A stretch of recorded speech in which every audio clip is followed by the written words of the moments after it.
இன்றைக்கி நம்ம சனிக்கிழமை என்ன சமையல் காலையிலேருந்து நைட் வரையும் செஞ்சேன்னு பார்க்கலாம். இன்றைக்கி ஃபஸ்ட்டு நான் 5 நெல்லிக்காய் எடுத்து கழுவிட்டு ஜூஸ் போட்டுக்கிட்டேன். காலையிலே ஜூஸ் போட்டு குடிச்சிருவோம். நல்ல ஆரோக்கியமான சமையல். இது தேங்காய் சட்னி, ஒரு முடி தேங்காய், ஒரு 10, 15 சின்ன வெங்காயம், ஒரு 4 பச்சை மிளகாய், கொஞ்சோண்டு இஞ்சி எல்லாம் போட்டு அடிச்சுட்டு, பொட்டுக்கடலை கொஞ்சம் போட்டு அடிச்சுட்டு தாளித்து இதை ஊற்றி வச்சிடலாம். தோசைக்கு தொட்டுக்கலாம். பெருங்காயம் கொஞ்சம் போட்டுங்க. கடுகு உளுந்து பருப்பு போட்டுக்கிட்டு, கருவேப்பிலை இல்லை, இனிமேல் தான் கடைக்கு போகணும். இப்போ தேங்காய் சட்னி வச்சாச்சு. இது சாப்பாட்டுக்கு வச்சுக்கலாம். கொஞ்சோண்டு துவையல் எடுத்து வச்சுருவோம் எப்போதும். இப்போ இந்த நெல்லிக்காயை கட் பண்ணிவிட்டு, இது உளுந்து நான் கொஞ்சோண்டு ஊற போட்டிருக்கேன், கொஞ்சோண்டு வடை செய்யலான்ட்டு.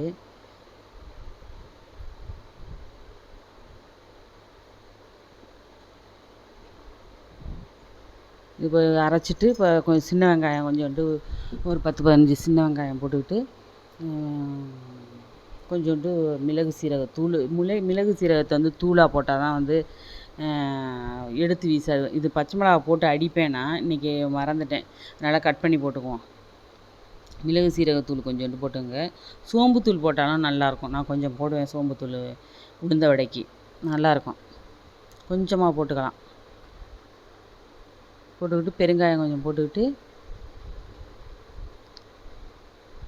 நல்லா உப்பு போட்டு நல்லா அடித்து பிசையணும். அப்போ தான் நல்லா வடை நல்லா உப்பி வரும்.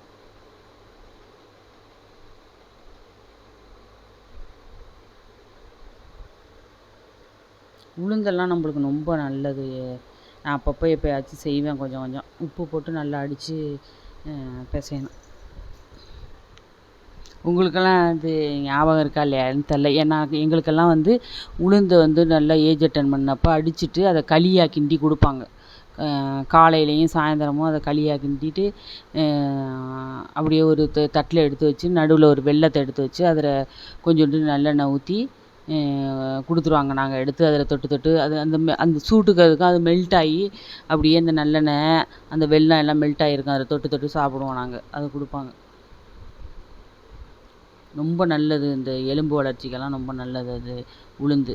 இப்போ இது கட் பண்ணிவிட்டு அடிச்சுக்கலாம். இது விட நெல்லிக்காய் கூட ரொம்ப நல்லது.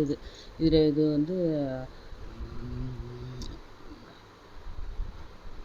நான் எப்போயாச்சும் வாங்கிட்டு வந்தேன்னா நான் ஜூஸ் போட்டுருவேன். எப்போதுமே ஜூஸ் போட்டுருவேன். ஊறுகாய் போடுவேன்.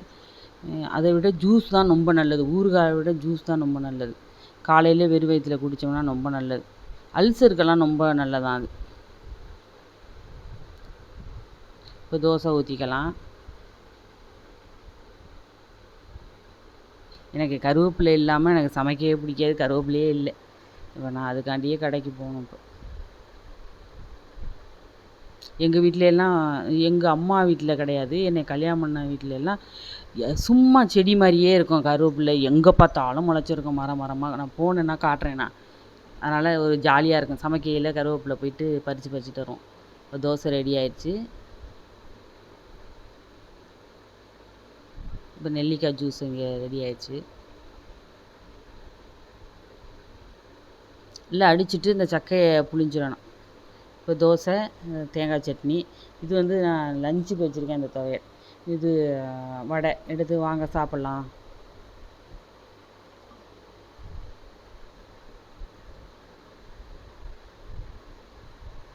இப்போ இந்த நெல்லிக்காய் ஜூஸ் குடிச்சிடலாம். இது காலையிலே குடிச்சிட்டா ரொம்ப நல்லது. இப்போ நான் கடைக்கு போயிட்டு தான் மறு வேலை பார்க்க போகிறேன். இப்போ நான் பாத்திரம்லாம் எனக்கு நிறையா கிடக்கு. இப்போ இதெல்லாம் அப்படி இப்படியே இருக்கட்டும். இந்த பசங்கள்லாம் ஒன்றும் விளக்காது. நான் தான் விளக்கணும். பாருங்கள் பாத்திரம் எவ்வளோ நிறையா கிடக்குன்னு. கடைக்கு போயிட்டு காய் வாங்கிட்டு வந்தேன். இல்லைன்னா முடிஞ்சிடும். கீரை இதெல்லாம் இருந்தாலே வெஜிடபிள்லாம் டக்குன்னு அள்ளிடுவாங்க, முடிஞ்சிடும். அதனால் போயிட்டு வந்துட்டு அப்புறம் பிறகு கதவை சாத்திங்க, நான் போயிட்டு வந்துடுறேன். இப்போ பாருங்கள், இது லெமன் பாருங்கள். கண்ணு வச்சிடாதீங்க. எனக்கு ரொம்ப யூஸ்ஃபுல்லாக இருக்குது. இது எங்கள் ஊரில் கூட மரம் இருக்குது, காய்க்கவே மாட்டேங்குது. இங்கே அதான் நம்ம பாருங்கள், அந்த செடியோட பேசுனா அது நல்லா போய் ஊரில் உள்ள மரத்தில் யாரும் திரும்பி பார்க்க மாட்டான். நான் போனால் மட்டும் அதை இது பண்ணுவேன். மற்றெல்லாம் யாரும் திரும்பி பார்க்க மாட்டா. நான் இதோட இப்போ டெய்லி டைம் இந்த கழனி தண்ணி எடுத்துகிட்டு போய் கொஞ்சம் நேரம் ரிலாக்ஸாக அன்னைக்குள்ள நிற்கிறது, கொஞ்சம் இது மாதிரி பண்ணுறதுனால அது நல்லா காய்க்குது. உண்மையிலே அந்த செடிகளோட பேசுனா நல்லா இது பண்ணுங்கிறது உண்மை தான் அது. இதை பாருங்கள், சின்ன செடி தான், ஆனால் நிறையா யூஸ்ஃபுல்லாக இருக்குது எனக்கு. ஒரு சாதம் கிளறதுக்கு, எல்லாத்துக்குமே, மீன் வறுவலுக்கு, ஜூஸ் குடிக்கிறதுக்கு, எல்லாத்துக்குமே யூஸாக இருக்குது எனக்கு. கிளைமேட் நல்லா இருக்குது, மழை இல்லை, ஆனால் வந்து அப்படியே கிளைமேட் வந்து ஒரு மாதிரி கம்முன்னு நல்லா இருக்குது. ஏன்னா சென்னையில் அனத்துக்கு இப்போ எவ்வளோ தேவலாம், எவ்வளோ அனல், ஒரு சமைக்க கூட முடியாது அப்படி இருந்துச்சு. இந்த பாருங்கள், அது வெயிட்டு தாங்கலை, நான் அதனால் கொஞ்சம் இதில் தூக்கி வச்சுருக்கேன். ஆனால் ஸ்ட்ராங்காக இருக்குது. ஆனால் நல்லா ஒரு நாள் நான் வந்து கடைக்கு போயிட்டு வாங்கிட்டு வந்துட்டு புழிஞ்சிட்டு அந்த சீடை போட்டேன். அது முளைச்சது தான் அது. அது மேலே வந்து அந்த சங்கு செடி வந்து வளர்ந்து வளர்ந்து இது நிறையா துளசி செடி இருக்கும். துளசி செடியெல்லாம் ரொம்ப பிடிக்கும் எனக்கு. இது வந்து அஸ்பரஸு. இதெல்லாம் இப்படி இது தரையில் வச்சா நல்லா வளரும். நான் அதிலே தான் வச்சுருக்கேன். அங்கிட்டு போய் நல்லா மரம், அது நிழல் வரும். அங்கிட்டு ஹாலுக்கு கிச்சனுக்கெல்லாம் நல்லா நிழல் வரும். இது ஓமவல்லி, இது ஆலிவேரா பாருங்கள், இதுவும் எனக்கு ரொம்ப யூஸ்ஃபுல்லாக இருக்கும். இப்போ பாருங்கள், இது மணத்தக்காளி கீரை வாங்கிட்டு வந்தேன். இது காய் வந்து கத்திரிக்காய், முருங்கைக்காய், உருளைக்கிழங்கு எல்லாம் போட்டு ஒரு காரக்குழம்பு வச்சிடலாம். மாங்காய்லாம் இருக்குது, ஒட்டு மாங்காய்லாம் போட்டு. இப்போ எண்ணெய் ஊற்றிட்டு, நல்லெண்ணெய் ஊற்றினா ரொம்ப நல்லாயிருக்கும். வெந்தயம் போட்டோடனையும் கருவேப்பிலை போட்டோணும். இந்த கருவேப்பிலைக்காண்டியே நான் முக்கியமாக கடைக்கு போனேன் இன்றைக்கி. பூண்டு, சின்ன வெங்காயத்தை முழுசாக அரிஞ்சு நல்லா போட்டு நல்லா வதக்கிக்கிறேன்.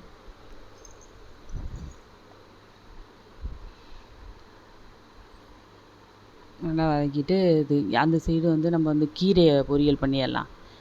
மணத்தக்காளி கீரையை கொஞ்சோண்டு இது எண்ணெய் ஊற்றிட்டு, சீரகத்தை ஒரு கசக்கிட்டு போட்டுட்டு, காஞ்ச மிளகாய் போட்டுருங்க. காஞ்ச மிளகாய் போட்டுட்டு, வெங்காயம் போட்டுக்கிட்டு, நல்லா வெங்காயம் போட்டு வதக்குங்க. வதக்கிட்டு சும்மா ஒரு 4-5 பல் பூண்டு எடுத்து ஒரு தட்டிட்டு, தோல் கூட உரிக்க வேண்டியதில்லை, அப்படியே இந்த இடிகல்லில் போட்டு தட்டிட்டு அதில் போட்டணும். போட்டுட்டு இந்த கீரையை போட்டுருங்க.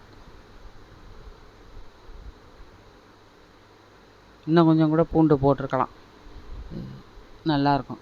இது ரொம்ப ஒரு கட்டு தான், ஆனால் ரொம்ப சுண்டுனோடனே கம்மியாக வந்துடும். அதனால தான் நான் வந்து கடையிறது சிறுபருப்பு போட்டு. இது வந்து பொரியல் இல்லை, அதனால் ரொம்ப கம்மியாக, ரொம்ப நல்லது. இந்த மணத்தக்காளி கீரை வந்து வாய் புண்ணு, வயிறு புண்ணு எல்லாத்துக்குமே நல்லது. இப்போ இதுக்கு வந்து இந்த வெங்காயம், தக்காளி, இது பூண்டு வந்து நல்லா வதங்கினோடனே தக்காளி போட்டுருங்க. அங்கெல்லாம் ஊர்லெலாம் அந்த மணத்தக்காளி கீரையெல்லாம் அங்கங்கே முளைச்சி கிடக்கும். எங்களுக்கு தெரியாது அது அவ்வளவு இவ்வளவு பெனிஃபிட் இருக்குன்னுலாம் எனக்கு தெரியாது. அது சும்மா ஒரு நாள்னா கூட பறித்து எங்கள் வீட்டு குப்பை போடுற இடத்துல எல்லாம் பெரிய நல்ல பெருசாக இருக்கும். நான் அந்த பழந்தெல்லாம் பறித்து சாப்பிடுவோம் நாங்கள். அந்த கீரையை போட்டு முழுசாக போட்டு வதக்கிட்டு, நல்லா வெங்காயம் தக்காளி எல்லாம் போட்டு வதக்கிட்டு, அதையும் போட்டு வதக்கிட்டு குழம்பு வச்சோன்னா நல்லாயிருக்கும், கருவாட்டு குழம்பு மாதிரி. நான் அது ஓயாமல் செய்வேன். அது இது இன்றைக்கி வந்து நான் பொரியல் பண்ணுறேன். நான் கொஞ்சமாக டக்குன்னு ஈஸியாக இருக்கும், பண்ணிடலான்ட்டு பண்ணுறேன்.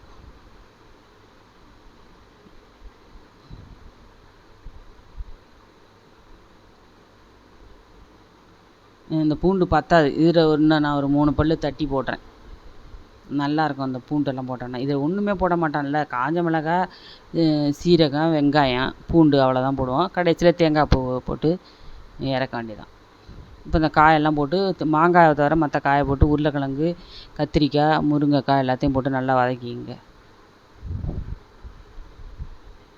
இப்போ புளி கொஞ்சோண்டு ஒரு எலுமிச்சம்பழம் சைஸு புளி எடுத்து கரைச்சிட்டு,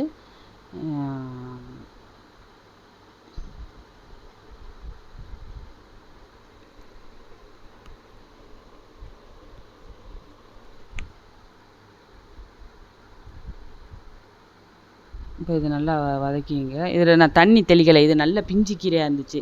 இல்லைனா கூட நான் வந்து தண்ணி தெளிச்சிருப்பேன். இது தண்ணி தெளிக்கலை, அதிலே வெந்துருச்சு. தேங்காய் பூ கொஞ்சம் போட்டு இறக்க வேண்டியதான். சுவையான மணத்தக்காளி பொரியல் ரெடி. கீரை பொரியல் ரெடி. இப்போ இதில் 4 ஸ்பூன் வந்து குழம்பு மசாலா தூள், ஒரு 3 ஸ்பூனு மிளகாத்தூள் எல்லாம் போட்டு கல் உப்பு போட்டு நல்லா கரைச்சிக்குங்க. நல்லா இது வதங்கினோடனே அதில் தூக்கி ஊற்றிட வேண்டியதுதான். அது போட்டுட்டு மூடி போட்டியெல்லாம் அது பாட்டுக்கு கொதிச்சுக்கிட்டு இருக்கும். இங்கிட்ட வந்து நம்ம ஒரு வெண்டைக்காய் பொரியல் பண்ணிடலாம். வெண்டைக்காயை வந்து முழுசாக கழுவிட்டு நான் அரிஞ்சு கொஞ்சம் நேரம் அப்படியே போட்டுருவேன். அப்போ தான் வந்து அந்த அந்த வளவளப்பு தன்மை அதுக்குள்ளேயே அடங்கிடும். இல்லைன்னு வச்சுங்களேன், அப்படியே உடனே போட்டோன்னா அப்படியே இது வளவளப்பாகவே இருக்கும் அந்த பொரியல் பண்ணையில். இதில் வந்து கொஞ்சோண்டு எண்ணெய் ஊற்றிட்டு உளுந்து போட்டுங்க. உளுந்து போட்டுட்டு கடுகு போட்டுங்க.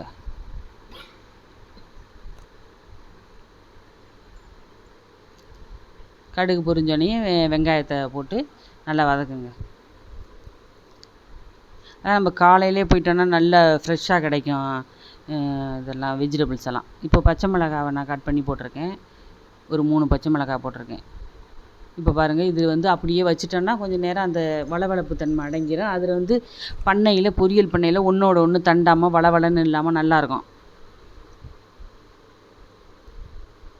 இது வந்து ஃபஸ்ட்டு அலசிட்டு அப்புறம் அரியணும்.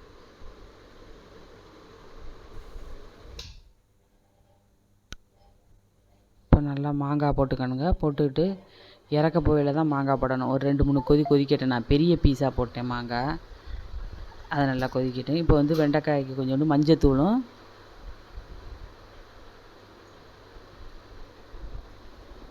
மிளகு சீரகத்தூளும் கொஞ்சமாக போட்டுங்க. போட்டுக்கிட்டு நல்லா வதக்கி, நல்ல பிஞ்சு வெண்டைக்காய் நல்லா இருக்கு.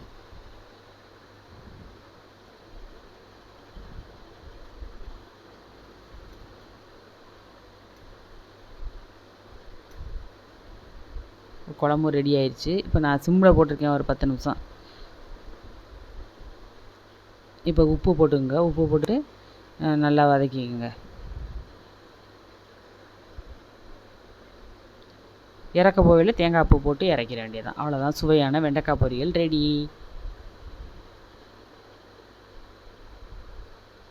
காரக்குழம்பும் ரெடி.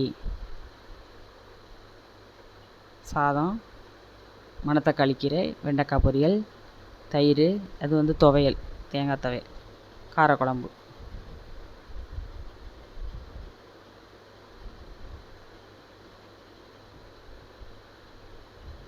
கொஞ்சமாக சாதம் போட்டுக்குவோம்.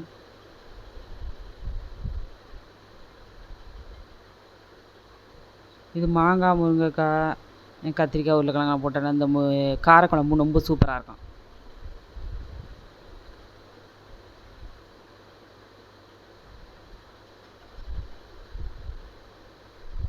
வெண்டைக்காய் பொரியல்,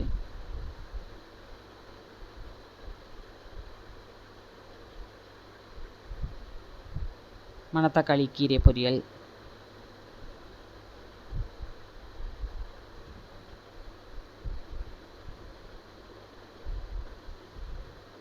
இது தேங்காய் துவையல். இது தயிர் கொஞ்சம் வச்சுக்கலாம். வாங்க சாப்பிட்லாம். வீடியோ பிடிச்சிருந்தா லைக் பண்ணுங்கள், ஷேர் பண்ணுங்கள், சப்ஸ்கிரைப் பண்ணுங்கள்.